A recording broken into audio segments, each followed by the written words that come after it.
Found slain in bold black letters were the words plastered across the Tulsa Tribune in 1973, describing the results of a spine-chilling encounter. Vita was just a totally innocent victim just trying to go home after work. Vita Whitson was 38 years old, living in Sperry, Oklahoma.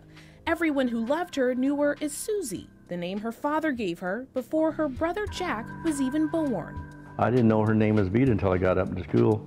Jack and Vita were two of 9 children, but their bond was undeniable. My wife would call me from work and say, "Don't come home, come to Susie's, we're having supper out there." So when he got a phone call on July 26th, 44 years ago. My brother called me and said that they can't find Susie. Tragedy was far from his mind. There's nothing that could have happened. We knew that she was somewhere that we're going to find her.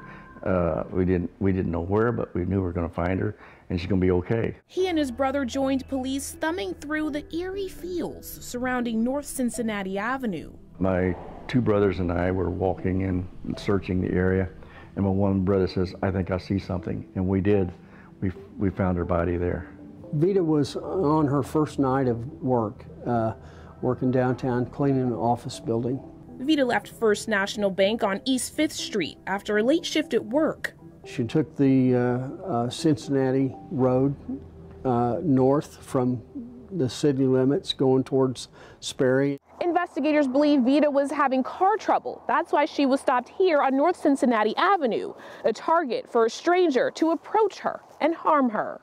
They busted out a window in her car and got a hold of her, kidnapped her from that location. It was dark in the area, remote. Took her up on a hill nearby, a very secluded spot, and sexually assaulted her and killed her.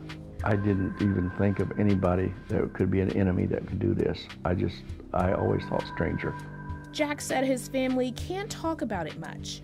Vita's youngest child was only 8, her oldest 18. She got robbed of a life at a young age. Her great-nephew wasn't even alive when it happened, but even today, he feels the mark it left on their family. Our parents and our grandparents and our great aunts and uncles, if you were to go out at night and want to go do something, they'd always be extremely cautious about, hey, remember, things can go bad.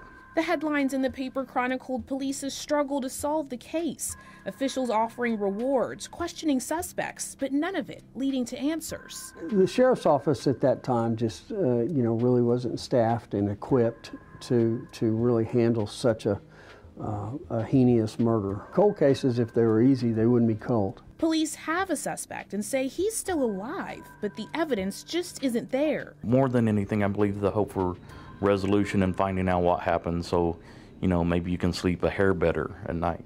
That's 72 Christmas. That was her last Christmas. Jack keeps his sister alive with photos. Norma, Susie, and Bill.